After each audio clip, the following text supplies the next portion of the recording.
This is a striptease costume? Yeah. It looks so demure. You look like Scarlett O'Hara. This one too? Oh, yeah. That one I have. This one, I don't know where it is. This unzipped like these are panels. Same thing. Do you have this one? Yeah, that one I have. Love that one. Any fan letters? Yeah. Dear Sherry, I think you are the most beautiful girl in the world. Today I witnessed your performance for the 24th time at the Eltinge. I have traveled all over the city just to see your beautiful figure. United States military, West Point.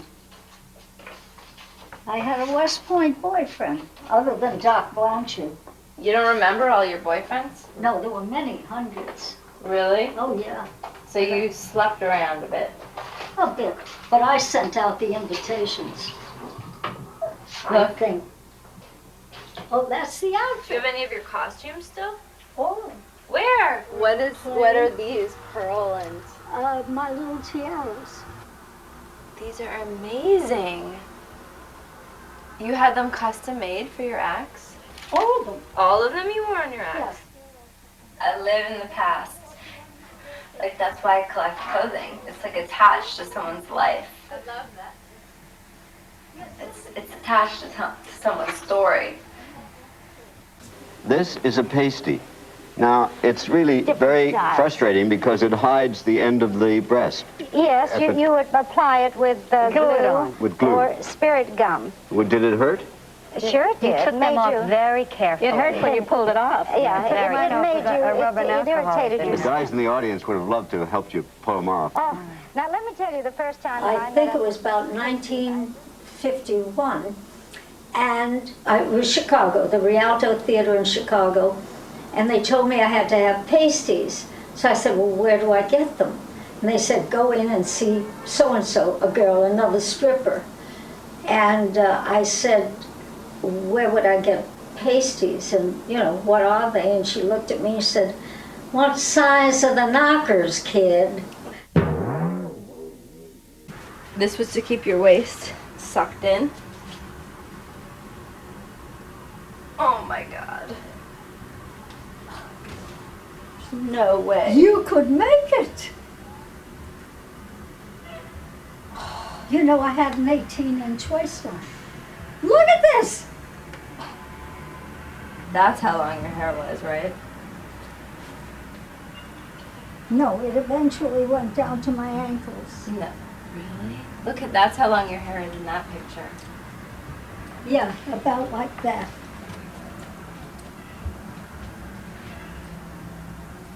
I don't look as good As what?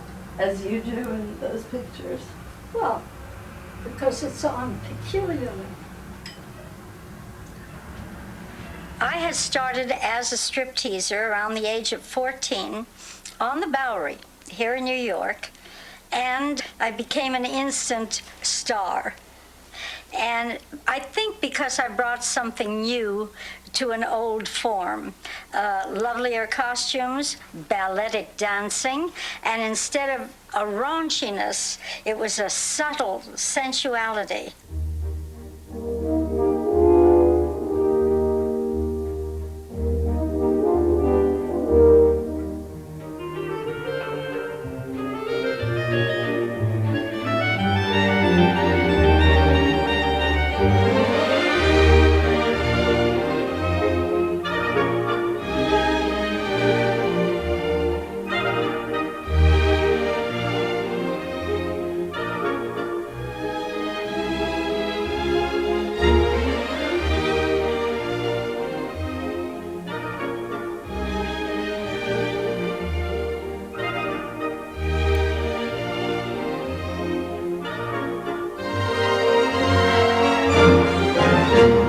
I don't remember anybody ever mentioning in a derogatory way that somebody was gay. I don't know why, whether it was the kind of people in burlesque or because it just didn't matter. Actually, Zorita told, and you both told me different versions of the same story of when you first met, or whether, basically I'm asking you, did she ever make a pass at you? Was there ever any sexual activity? We had connecting dressing rooms, and my door had a top and a bottom. And while I was putting my things away, the top opened, and Zorita looked, and she said, "We're going to get along fine." You take Sherry Britton, honey, and you can ride along in a taxi with her. And she'll pop her cookie.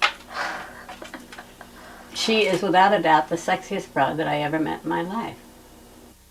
I said, "Excuse me," and closed the door because I was naked.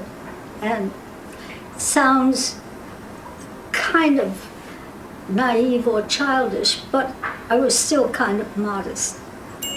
2 seconds later, she came through the other door of my dressing room, threw this enormous mink coat on the floor, threw me on it, and proceeded to part my legs and tried to make love to me.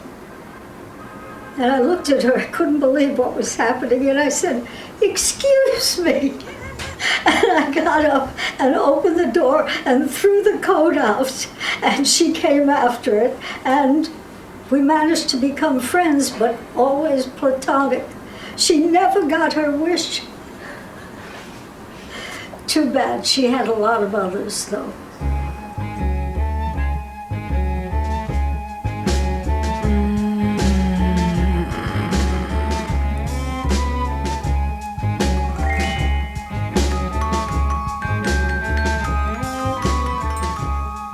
Now let me tell you about Zorita, because she had the most fertile mind. She was always cooking up something different. And Zorita, I would say, had a very voluptuous body. Shall we say it? I'm trying to be very tactful I had big about it. knockers. Plus the big derriere. So she had me You put... had to mention that, huh? Yes. So she had me put on her derriere. Harold Minsky, when I was working at the Gaiety Theater at 46th and Broadway, brought her to me. She had been a bouncer in the nightclubs on 52nd Street, and he said, "Make a stripper of her." So I did, which is funny because at the time I was about 5 feet tall, and she was 6'3". She looked like the Statue of Liberty, a magnificent looking woman. Here's Leon and Eddie. That's in their nightclub. Yeah, when I was supposed to be the bouncer. See, I had Leon there and Eddie, and I always said if they took a third party in, I had the place for him. When I look at this picture, it's not that I want to be, I mean, part of it, yes, is that I want to be sexy, but it's more that I want to be confident. And this picture, to me, I don't look at this and think, oh, she's just an object of desire for men. I feel like she's an object of desire for herself. And she's like, you know what, I know I'm sexy, and I don't care what you think, because I can do whatever I want. I mean, that's what I get from it. You're endowing me with traits that you would like to have, obviously. And why you don't, I don't know. But you do have these traits, because I sure do now, well, but I didn't at that time. Well, maybe they just weren't developed yet. What kind of songs? There was the black and tan that Georgia Southern used, which was da la la la, and she, you know, walked or ran across the stage, bobbing her head up and down.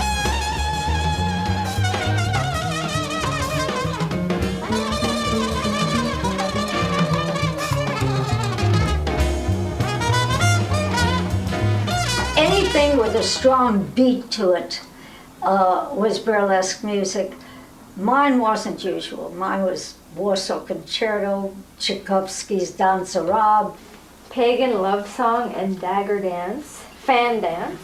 No one was ever allowed backstage except the G-string buyer.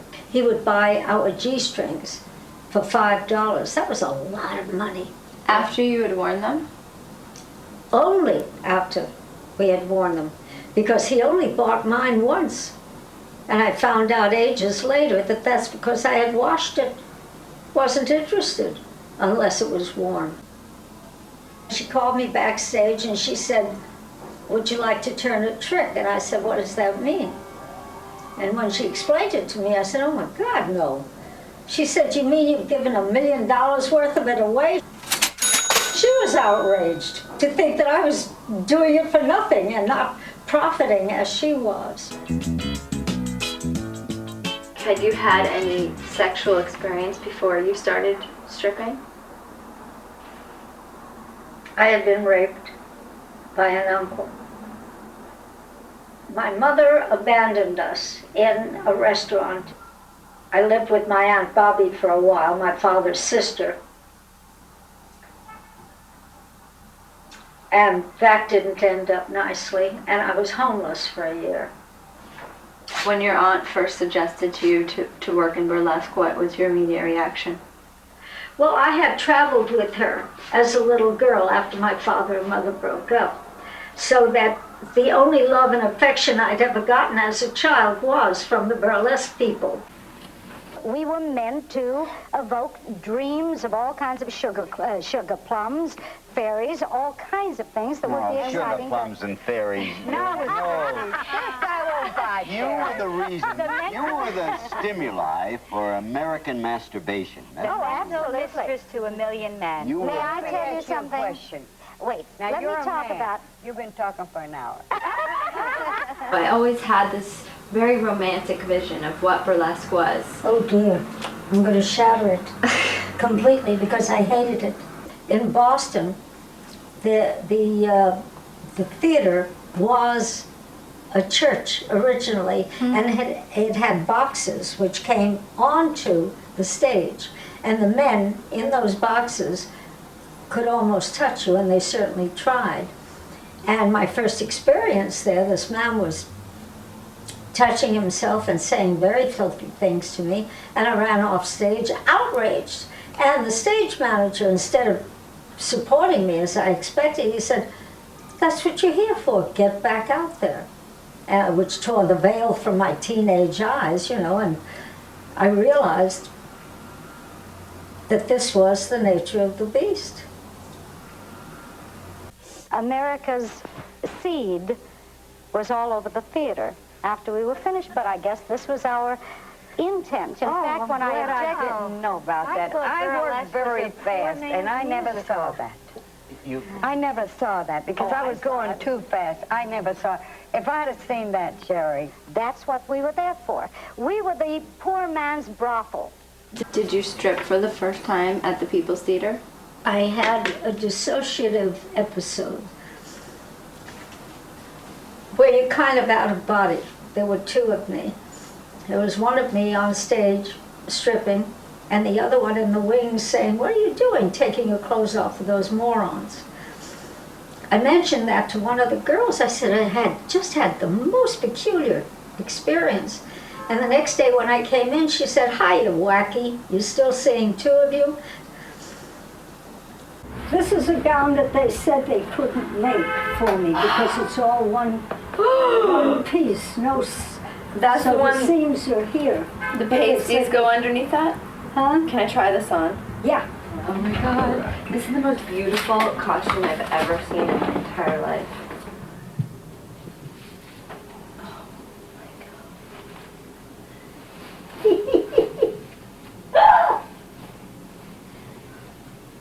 I love this. So beautiful. I would wear this out. Looks great on you. That doesn't make it yours. She's really trying. You notice? You got to show me though now how this would work. I'm not taking everything off, but what would you do when you would walk on stage in this dress? Well, you do a few turns. That's why I have a full. Yeah, that's why I have a full skirt. Yeah. And you go over. If the audience is close enough, and without getting caught yourself, you touch somebody and get the hell out of there real fast. the gauntlets first, Yeah. one by one, and throw them off stage. Yeah. Right. And then you dance around some more. Then you unzip. But elegant, you would do it elegant, right? Oh, yeah. Never bumping and grinding. Well, The bumping and grinding. later on. So then, would you have your front to the audience while you unzipped? Yeah, little by little by little. Painfully slow. Would you be But moving move, while? Okay. But move. Okay, okay. Sway back and forth. Right. Don't you look. You look at the audience. You're Okay. tempting them. Look at what I'm doing. Look at what I am doing. Don't you wish you could do it? And then take this off. Turn your back. Take off one shoulder. It's going to be difficult in this because it's too tight, I think. Take off one shoulder, then the other shoulder. Yes. That wasn't it's a sexy. difficult costume. Wait, let me try it again. At the same time, grab the lower down. You don't do this. What? Yeah, you don't grab it like that. And get rid of it in the wings. Right. Now, tease before you turn around completely. Right. Now you turn around. Slowly. Okay. Aha, you got it. You can turn back.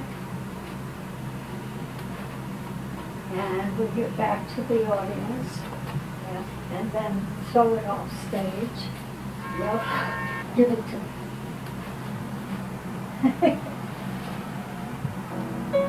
Good.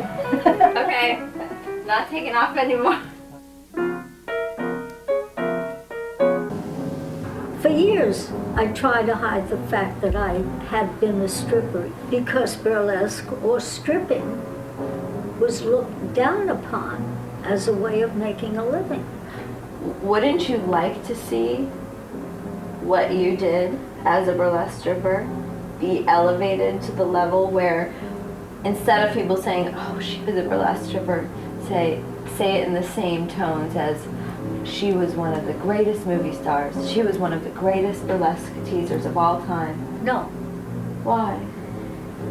that's part of my past that has a multifaceted meaning for me. You can't undo it. In other words, you can't reverse what I lived through.